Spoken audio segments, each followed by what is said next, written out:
Hello दोस्तों, जय माता दी आप सभी को। जैसे कि मेरे यहाँ पे पंडित बाबूलाल चतुर्वेदी जी का कैलेंडर है।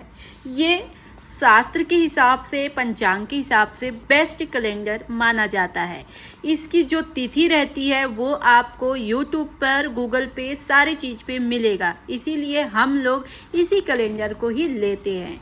तो टाइटल और थंबनेल से आप सभी को पता चल ही गया होगा कि मैं क्या जानकारी देने आई हूँ। जैसे कि हमारा पूर्णिमा आपको 5 तारीख को ख़त्म हो जाएगा, उसके बाद से लग जाएगा मार्गशीर्ष, यानी कि इसको हमारे भाषा में अघन मास कहा जाता है। और अघन को माँ लक्ष्मी का महीना माना जाता है, यानी कि अघन बृहस्पति जो होता है वो इसी महीने में होता है।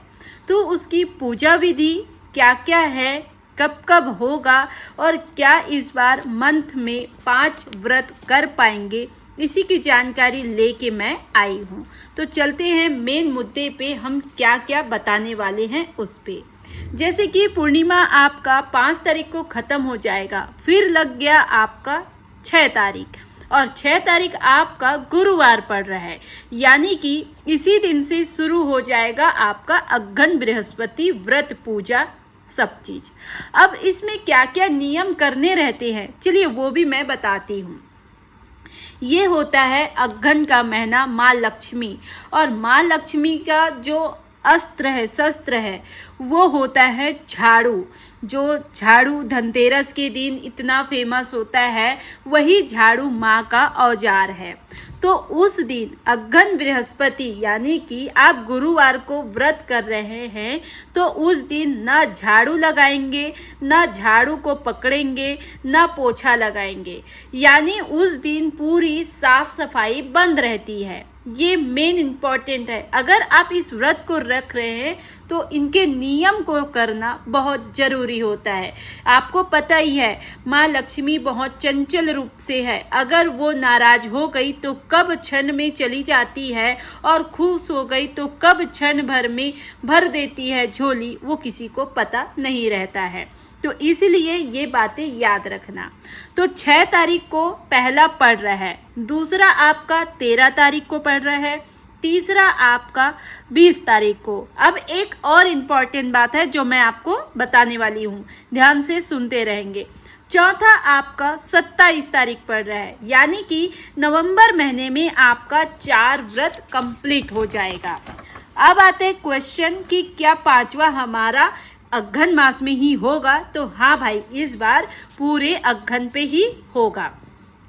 लास्ट व्रत है जिस दिन आप हवन करेंगे, वो वाली व्रत है 4 दिसंबर सन 2025।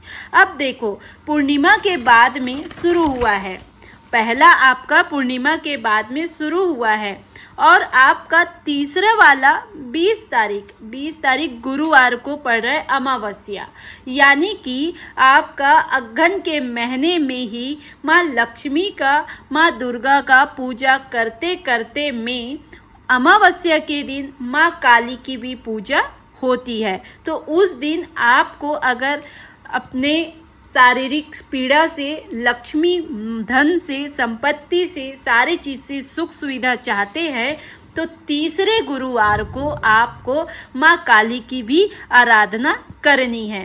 तभी जाके बोलते हैं ना, लक्ष्मी, सरस्वती, महाकाली, माँ वैष्णो देवी स्थापना है, वो आपको पूरा मिलेगा। अब ये हुई व्रत की जानकारी। अब इसमें क्या क्या कर लेना चाहिए आपको। जैसे बुधवार पड़ रही है, जैसे 5 तारीख है, 5 तारीख को आप करीबन 4 बजे से स्टार्ट कर दीजिए झाड़ू पोछा करने का। कम से कम में आपका प्रदोष काल तक में सारे झाड़ू पोछा हो के कचरा बाहर हो जाना चाहिए। अगर आप उसके बाद से कर रहे हैं तो कचरा को बाहर ना करें।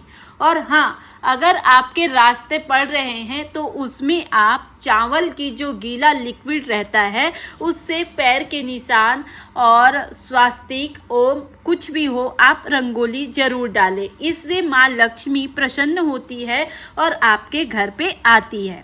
पूजा सामग्री में क्या लगता है, तो आपको जिस दिन व्रत रखेंगे 6 तारीख को व्रत रखेंगे तो वो कंपलसरी पूरे 5 व्रत तक कलश स्थापना रहता है। पाटा चौकी जो हल्दी सुपारी नारियल चुन्नी सिंगार जो लगता है वो आप पूरा 1 महीने तक की स्थापित किए रहेंगे, उसको आप हिलाएंगे नहीं। हाँ, अब व्रत होगा उस दिन आपको जिस दिन व्रत होगा उस दिन 1 दीपक घी का जलाना पड़ेगा। पाठ कर सकते हैं तो आप पाठ भी कर सकते हैं, व्रत तो करते ही है। और अगर हाँ व्रत करने लायक नहीं है, कहीं तबीयत खराब है कुछ है, तो आप इस नियम उपाय को भी कर सकते हैं। जरूरी नहीं है व्रत करें तभी नियम को करें, नहीं। मेन इम्पोर्टेंट और भी है जो जिससे माँ लक्ष्मी खुश होती है। तो पहला है जैसे रखिया को एक मेन उनका पूजा सामग्री माना जाता है, तो आप पूजा के जगह पे 1 या जोड़ा रखिया का फल रख सकते हैं। दूसरा है जिमीकांदा जो माताओं के भोग में लगता है, तो जिमीकांदा को रखेंगे। और तीसरा है मालपुआ रोज जिस दिन व्रत करेंगे उस दिन आप भोग में बनाएंगे, क्योंकि लक्ष्मी का महाप्रसाद मालपुआ माना जाता है। यही जानकारी मैं आप तक पहुंचाई हूँ। और लास्ट के दिन आप यानी कि 4 दिसंबर को आप क्षमा याचना मांग लेंगे। अब तक में हम जो व्रत किए हैं उसमें जो भी गलती हुई है, भूल हुई है, हमारे ऊपर जो भी घमंड ईर्ष्या जो भी आया है माँ, उसे आप हमें माफ़ कर दीजिए। और ये व्रत आज समाप्त हो रहा है जिसके आज हम आपका हवन करा रहे हैं। हमारे घर में सुख शांति समृद्धि दे, ऐसी ही आपका आगमन होते रहे। अगले वर्ष और मैं करने लायक रहूं, आपके नाम लेते रहूं, यही हमारे पे शक्ति देना। यही आप क्षमा याचना मांग सकते हैं और व्रत को कंप्लीट करके आप रह सकते हैं। तो इस तरीके से रही जानकारी अच्छी लगी हो तो चैनल को सब्सक्राइब करके लोगों तक शेयर जरूर करना ताकि उनको भूल ना हो और आपके घर में भी धन धान्य से माँ लक्ष्मी आए और झोली भरते रहे। मिलते हैं नेक्स्ट वीडियो नई जानकारी के साथ में, तब तक के लिए आप